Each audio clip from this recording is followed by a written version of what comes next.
তিনি bai bisi nijiba sekango theinai Jogendranagar Amchini CPIM ni adong Dr. Ojit Rai Choudhury ni bisi nijiba thikatar thimani sal Palalekha Bidyasagar Party Habanago Agostal ni 30 salmari 4 salo thikatar thimani sal Palaimung bai Baksha Thirlaimungbo Khalaijaka DYFI Jogendranagar Anchal Committee ni bakhakte Manjagikha Kasam Montri Okra Manik Sarkar Khobui MLA Ramudas Tekubuni adong rok BJP সরকার চালাচ্ছে RSS এটা fascist ভাবনা চিন্তার ধারক এবং বাহক তারাই সরকার থেকে নিয়ন্ত্রণ করছে 2018 যে বিধানসভা নির্বাচন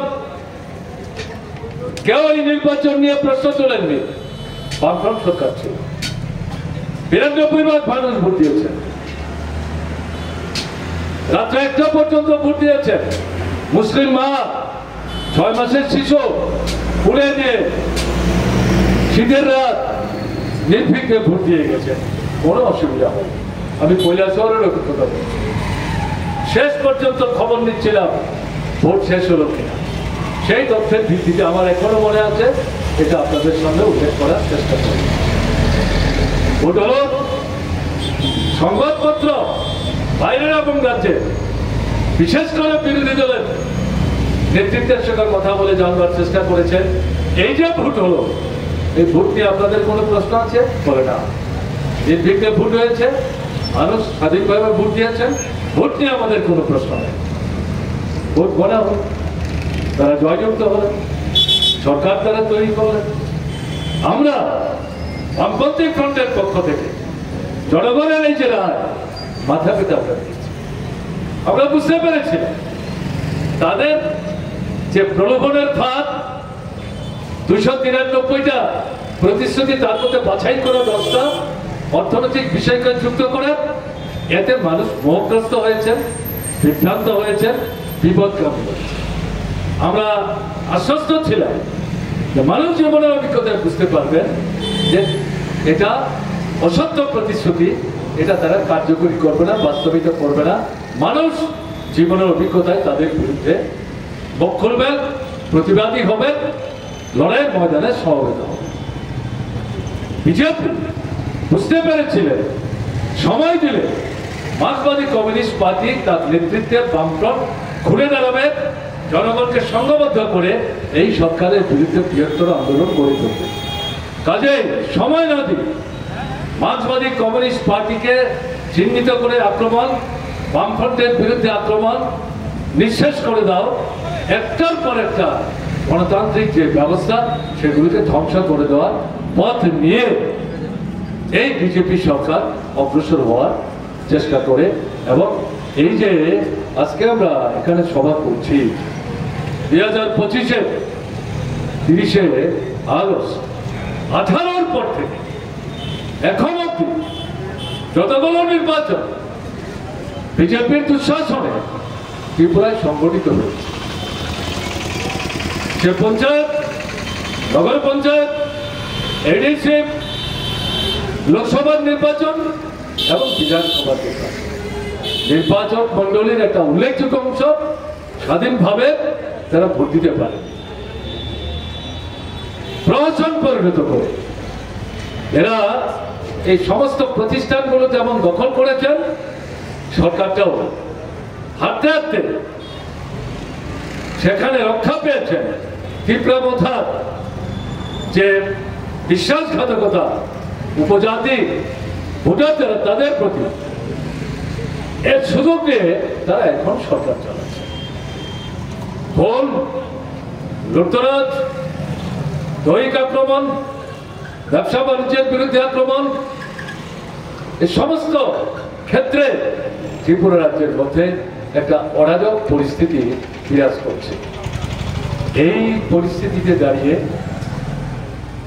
যেটা আমরা বলব এটা বিজেপির শক্তির লক্ষণ না দুর্বলতার লক্ষণ শুধু ত্রিপুরায় আমরা দেখছি বিজেপির দুর্বলতার ঘটনা না সারা ভারতবর্ষেও লক্ষ্য করা যাচ্ছে গত লোকসভা নির্বাচনে 400 আসনের স্লোগান দিয়েছে সবচেয়ে কম আসন পেয়েছে বিজেপি 240 আসন তারা মনে করেছিলেন 60-65 ভাগ ভোট পাবেন, 37 ভাগের বেশি ভোট পাবে। একা সরকার করতে পারে না। বিহার, কংগ্রেস ও বিজেপি দুটো শক্তির কাঁধে ভর দিয়ে সরকার চালাচ্ছে। এই পরিস্থিতিতে তারা বুঝতে পারছে যে ধারায় ভারতবর্ষে ভোট চলছে, এই ধারায় যদি ভোট চলতে দেওয়া হয় তাহলে ভোটকে মাধ্যম করে এই যে 24-এর ভোটেও কোনো না কোনো ভাবে সরকারে আসতে পারলেন, ভবিষ্যৎ দিনে এভাবে তাদের পক্ষে সরকারে আসা সহজ হবে না। তাই নির্বাচন বাতিল করতে পারবেন না। আন্তর্জাতিক পরিসরে আমাদের ভারতবর্ষে গণতান্ত্রিক মানুষ, তাদের কাছে ভোটের যে গুরুত্ব এবং প্রাসঙ্গিকতা, এটা এমন একটা জায়গায় চলে গেছে সেখানে ভোট বন্ধ করা কঠিন। কিন্তু ভোট থাকবে ভেতর থেকে।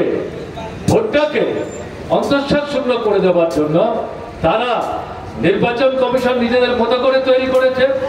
তাকে ব্যবহার করে তাদের পছন্দ মতো ভোটার তালিকা তৈরি করবার চেষ্টা করছে।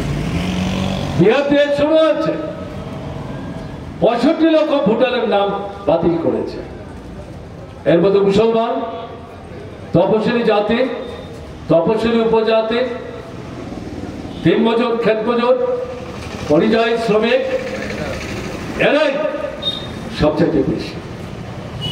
বিহারে প্রতিবাদ হচ্ছে, সারা ভারতবর্ষে প্রতিবাদ হচ্ছে, পার্লামেন্টে প্রতিবাদ হয়েছে। পার্লামেন্টে কথা বলতে দেয়নি বিরোধীদেরকে। কি কথা বলবে?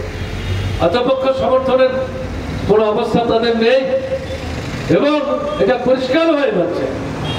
বিহার যদি তারা এই পদ্ধতিতে পছন্দ মতো ভোটার তালিকা তৈরি করে, গরিব নিম্নবিত্ত অংশের মানুষ তাদের বড় অংশকে কেন্দ্র ভিত্তিক বাতিল করতে পারে, জয়টা নিশ্চিত করতে পারে। এটাকে ভিত্তি করে পরবর্তী সময় আরো 5টা রাজ্যের নির্বাচন, আসাম, পশ্চিমবাংলা, তামিলনাড়ু, পন্ডিচেরি, কেরালা, সামনের বছর সেখানে তারা এই পদ্ধতি অনুসরণ করবে। যদি করতে পারে তার পরবর্তী সময় অন্যান্য রাজ্যের যে নির্বাচন সেই জায়গায় তারা যাবে। এটাকে আমরা বলছি নূতন ফ্যাসিবাদী পদ্ধতি। বাইরে গণতন্ত্রের আলখাল্লা, ভেতর থেকে গণতন্ত্রটাকে ধ্বংস করে দেওয়া।